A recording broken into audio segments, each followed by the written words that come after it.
aravuga ati ndabivuze mu gifaransa mubabarire muri igice cya 8 umurongo wa 14 no wa 16 aravuga ngo je vais envelopper cette déclaration c'est cette révélation pour mes disciples. J'aurai confiance dans le Seigneur qui se cache à la maison de Jacob. J'espérerai en lui qui se cache à la maison de Jacob.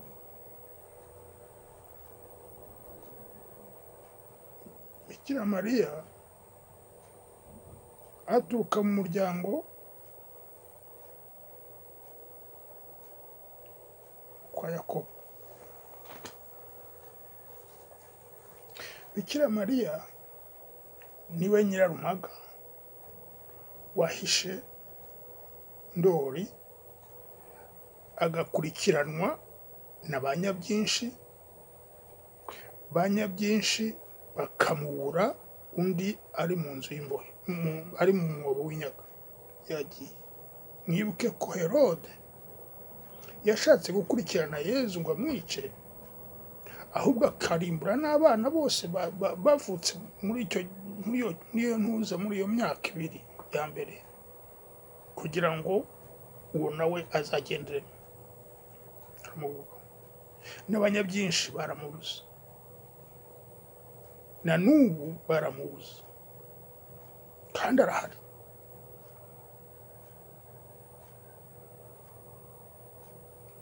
Bagiye Kibeho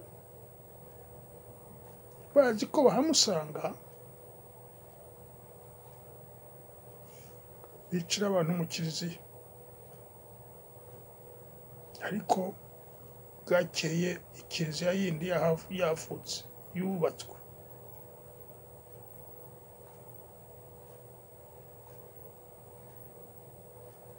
Nubwo hategerejwe kubakwa indi nini cyane.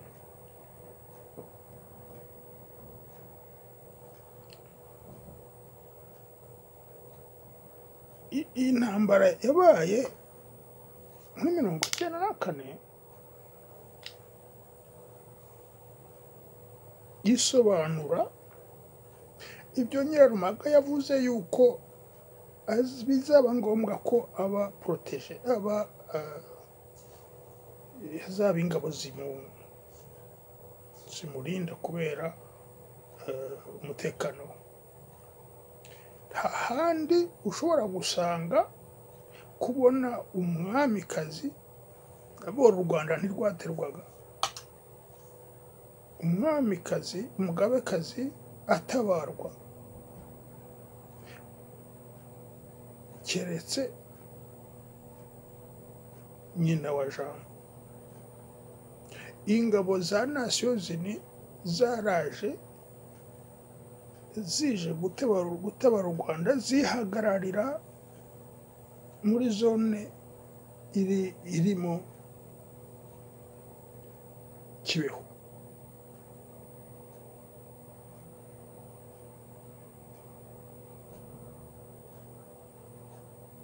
Nyuma yaho nta mabonekerwa y'Ikibeho. Ikibeho ndashaka kuvuga hariya muri Nyaruguru, ariko z'ikibeho nini. Tuvuga ku Rwanda ari Rubanda, Ikibeho ni iki? Nimukurikira amabonekerwa, amagambo, message, uzumva icyo Kibeho bivuga.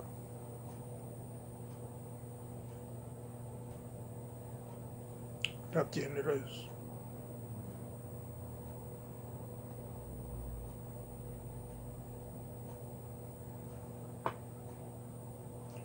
nimushaka kubyanga muzabyange, ariko muzabyange mwabimenye, mwabyumvise.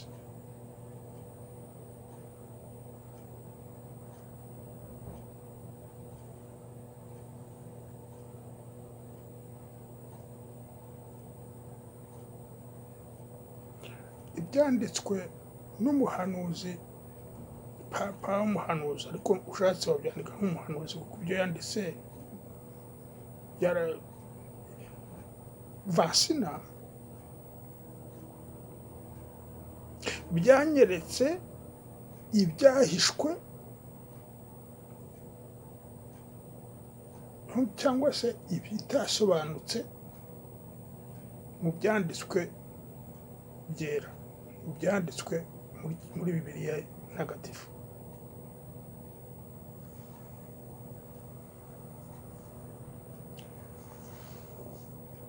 Matayo igice cya 21 umurongo wa 43.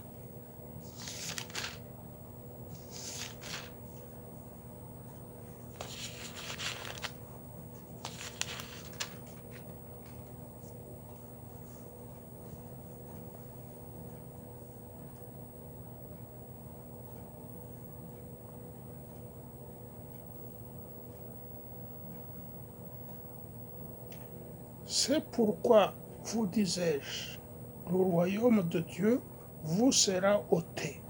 Arimo arabwira abayisirayeli. Et sera donné à un peuple qui en produira des fruits.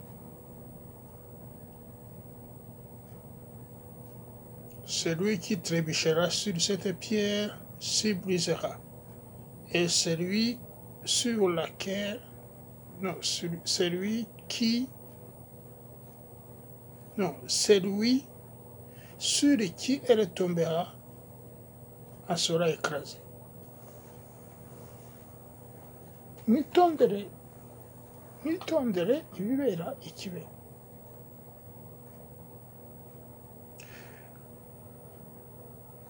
Yaravuze ati, umuhanuzi Ezayi yanditse ati, niyo mpamvu ubwami bw'Imana buzabamburwa bugahabwa abandi, notre peuple.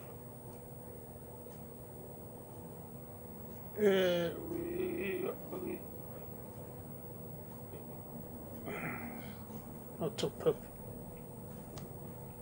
Other people. Bo bazayibyaza umusaruro. Murazi ko Yesu aho kumwumva baramwishe. Ariko hariya ababwira biriya yababwiraga, yaberekaga ibintu, yabakoreraga ibintu, yagiraga gute byose, ariko ati wowe ugenda, wowe ugenda. Aha harababwira ati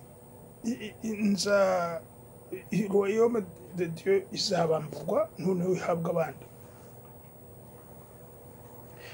Ntabwo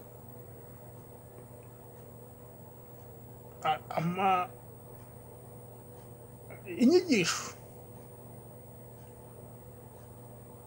za kiliziya, yaba iy'abakatolika, yaba iy'abaporoso, yaba iyagize gute iyo ariyo yose, nta n'imwe yigeze ishaka kumenya iyo peuple yindi ni iyihe, ahubwo bose baracyajya i Yerusalem gushengera. Abagombaga no gushaka ahandi, no gushaka hahandi handi, kandi handitse mu gitabo cy'umuhanuzi Ezekiel. Murebeyo Ezekiel 4 umurongo wa 1 na Ezekiel 5 umurongo wa 5, yuko hari yindi i Yerusalem yashyizwe ahantu mu butayu spirituel.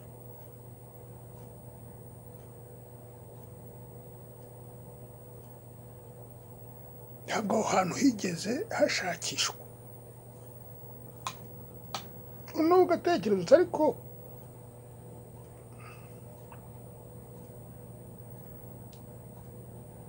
Yesu yaje ati abonekera ikibeho, cyangwa se Bikira Mariya nyina wa Jambo yaje ati. Muri iryo zina ntabwo ari henshi, cyangwa se niba hanahari havuzwe. Nyina wa Jambo bisobanura ko ari kumwe na Jambo. Iyo avuze ati ndi nyina wa Jambo, bivuga yuko umuvugisha ari Jambo.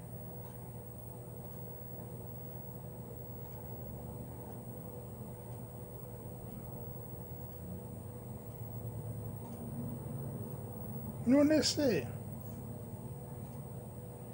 intambara yo muri 1994 kuki yagarukiye muri kariya gace ka Kibeho?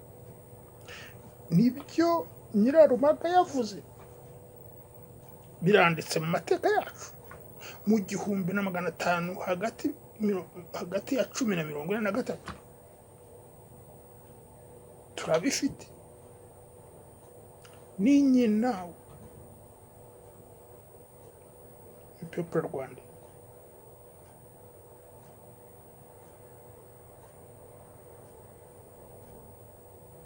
Yesu yabaye consacré ngo Rudahigwa yatuye Yesu Kristo u Rwanda. Turi abana ba Yesu. Bikira Mariya ni mama wacu. Ushobora nigeze kumva umuntu uvuga ngo abonekerwa n'iki cyangwa se afite inararibonye ntazi, akura yemeza yuko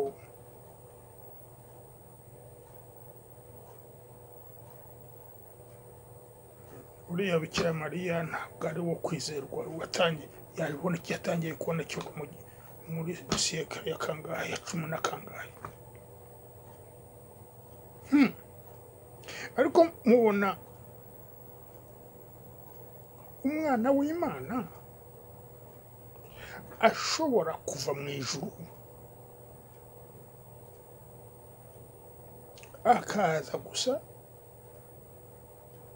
akaza kuba mu nda y'umuntu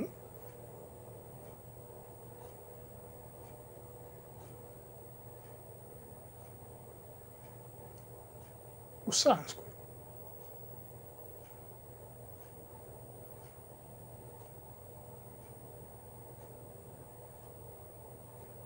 Nyina wa Yezu akiri muri ubu buzima bwacu muri 40 yabonekeye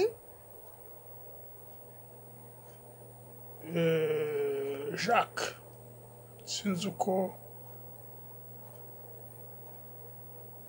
Jacques le Majeur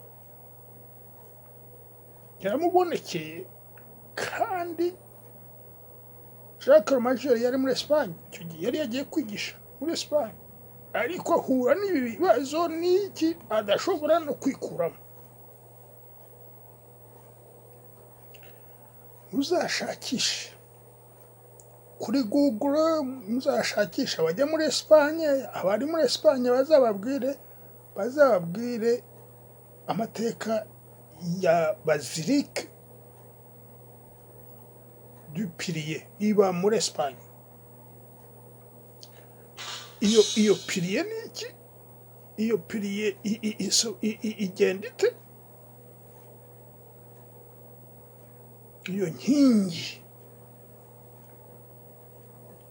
Bikira Mariya akiri muzima kuri iyi si yabonekeye Jacques piliye amuvana mu bibazo yari afite icyo gihe,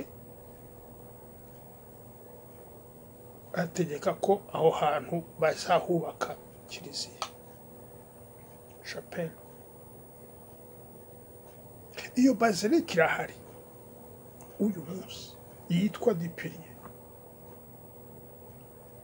Batangiye kuyubaka nyuma nk'uko bazilika, ariko bagiye bubaka kiliziya isanzwe igira gute, ariko bakomeza bayidanuza. Urashaka kumbwira ko umuntu wabonekeye Bikira Mariya akibereye muri Patmos aho yari kumwe na Yohani, undi ari muri Espagne akamubona ari kumwe na Yesu. Yesu ari mu ijuru, undi yaramufashe ari kumwe na Yesu, amubona hari. Urashaka kumbwira ko Bikira Mariya ngo ni umugore kimwe n'abandi? Tekereza, wagize nyina nka Bikira Mariya. Icyo ni igitutsi udashobora simbizi. Yezu arababarira, ushobora kukubarira. Ariko uriya nyina wa Jambo,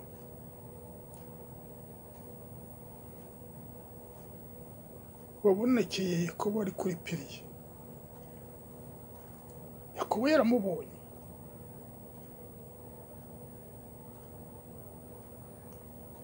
Aburahamu yabonye nkabyo. Ibintu byose ntabwo byanditse muri Bibiliya, ariko uri umubikira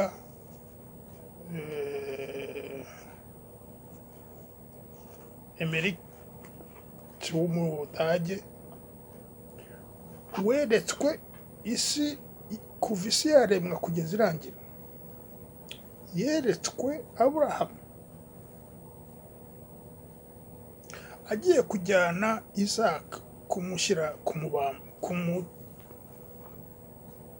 Imana n'inkota yo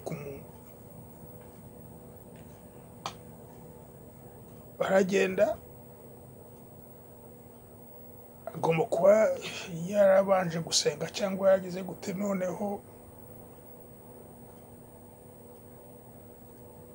yaje kwerekwa uriya uzabyara uzabyara uzakora mission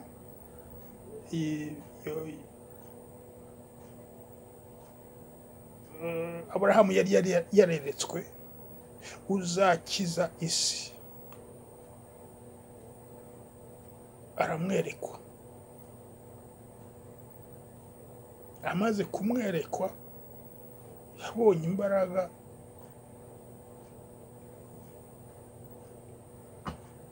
zimuvana mu rujijo, kuko yari agifite urujijo. Ariko barambwiye ngo nzabyara umwana, ntuza yanjye izororoka igire gute, none dore ngiye gupfa,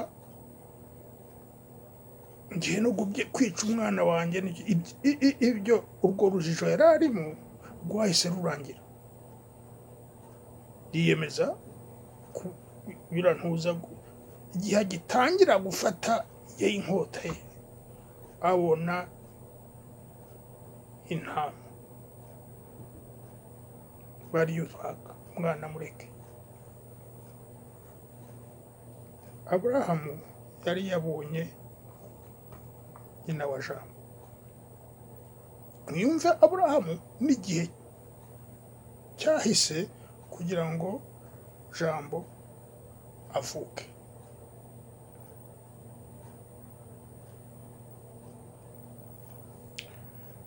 Iyo rero mvuze ngo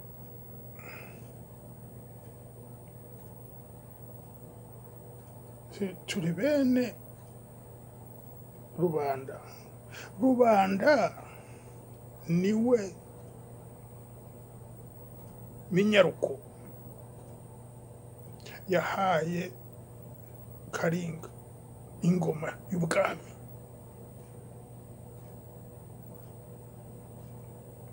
Rubanda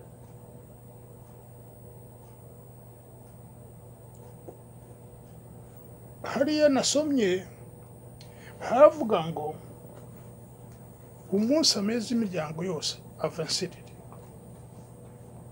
barasoma ngo ni umunsi ameze imiryango yose. Aho niho hari ikibazo. Mu by'ukuri ntabwo ari ameza imiryango yose, ahubwo ni ameza.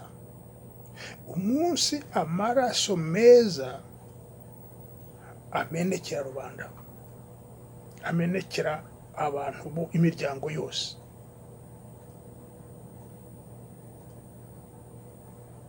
Nsiriri Karogota, mwabama mundeka, mwebwe arimo arabwira ba bandi baje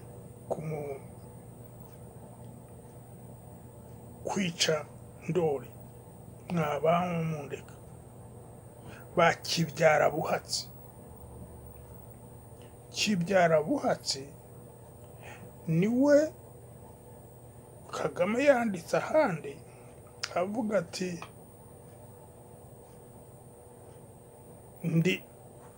ndi rubanda.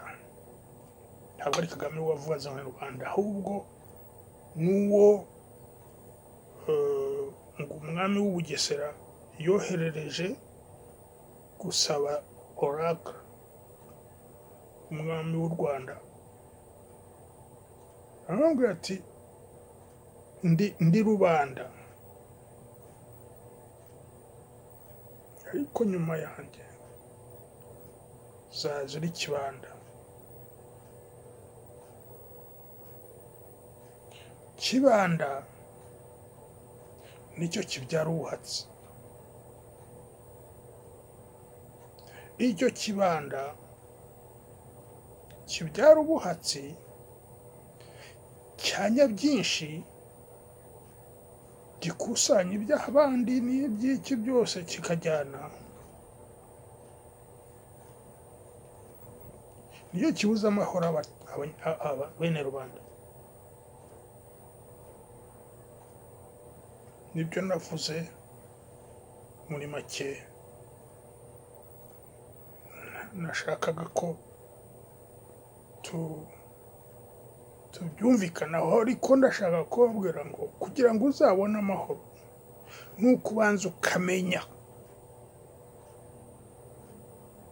Simbuje umuntu kwemera ibyo ashaka, ko Imana yatanze uburenganzira bwo kwemera ibyo ushaka kwemera. Ariko igihe cyose utazabona wa wundi nyina wa jambo, utazamwemera nk'uko Yohani yamwemeye ari ku musaraba. Ariko kuki? Umurage Imana yahaye abamwemera, umukunda, yatangiye ku musaraba akawuha nyina, akanawuha Yohani. Yohani akamwemera, akamushyira muri ya nzu ye, akamujyana iwe, hahandi we ni muri we. Ntabwo yamubwiye ngo wa nyoko nk'uko ari nyina w'isi. Nyina wa Yohani umubyara yari kumwe nabo, yari ari aho ngaho.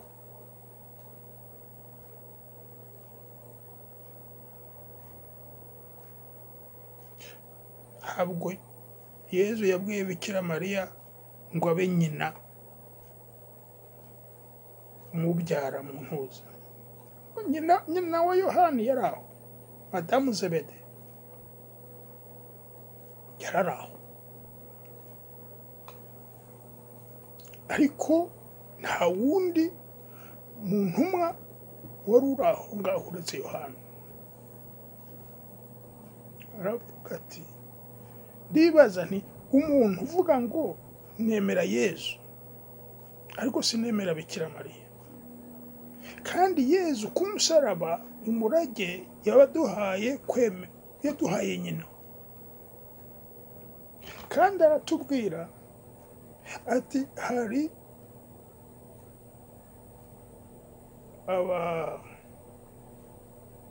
abakobwa bazaba bafite amatara 10, bamwe amatara yabo ajyamwo bafite inuza, bafite amavuta, umukwe araza barinjira, abandi babura amavuta ntibabona yuko n'umukwe yahageze. Noneho bumvise bati yaje ari bashaka ko amatara barayabura. Ya matara ni wa mutima mutagatifu wa Bikira Mariya. Nutabona uwo mutima uzabona na Yesu, kuko niyo mavuta duhabwa abahawe itara. Wemeye ko Yesu yabambwe ku musaraba, ni byiza, ariko ku musaraba yahavugiye iki? Kuki icyo yavuze ku musaraba utacyemera? N'akazi kawe nibigeraho igihe nikigera ukabura amavuta. Mu ibonekerwa ryo muri 1994 mu Rwanda, Bikira Mariya niho yavugiye mu ibonekerwa rya Valentine Nyiramukiza, niho yavugiye ati ni jye jyenyine uzabereka ukuri. Yesu ati ni jye kuri.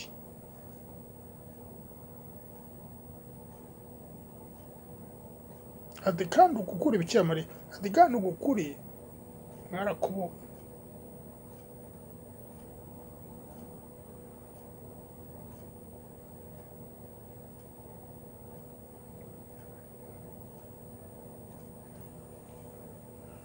Ni jye jyenyine uzabereka. None se niba ntabwo ushobora kubimenya kuko n'amabonekerwa ntuyemera, okay, none se niba utabonye uko kuri,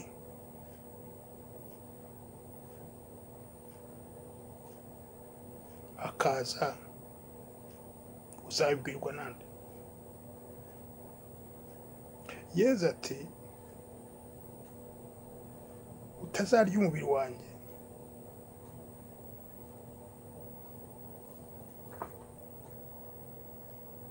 none se ko yabivuze mu gihumbi muri mbere ya 30 mbere y'uko apfa, kabibaye 2000 birenga, ukaba utararya umubiri wa Kristo, uzawubona ryari?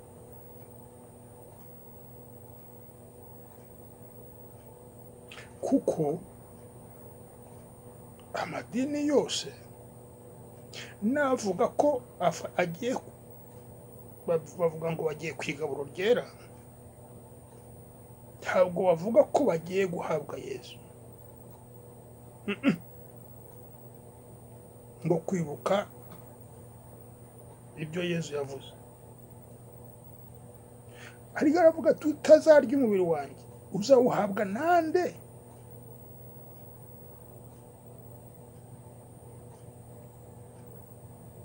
Njyewe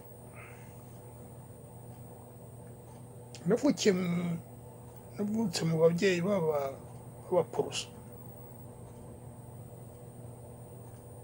nahinduwe na Yesu ubwe. mbajije nti ubuse noneho bigende bite, njye hehe,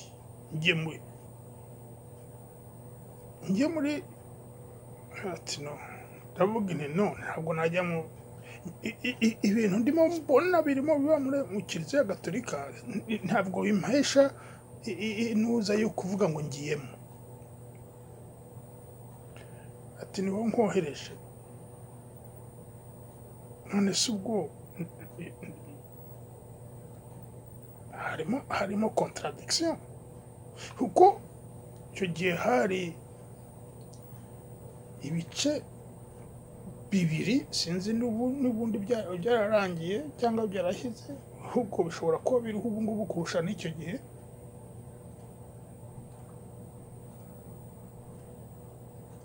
Hari bamwe bareba aha abandi bakareba aha. I Roma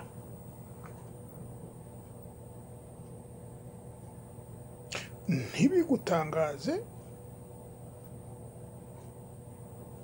ukuntu Musenyeri Gahamanyi yagabanijwe kiliziya bakamuvana kuri Gikongoro bakamushyira kuri Butare gusa, kugira ngo babone uko bazahakana Yezu.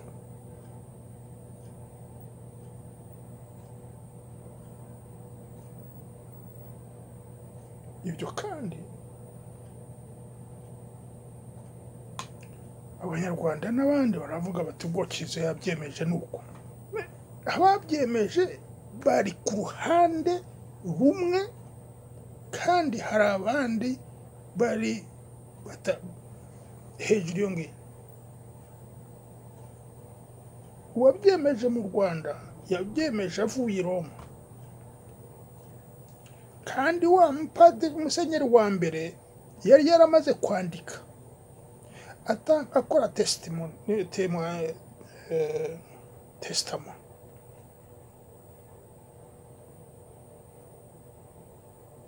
ayisohorera i Roma,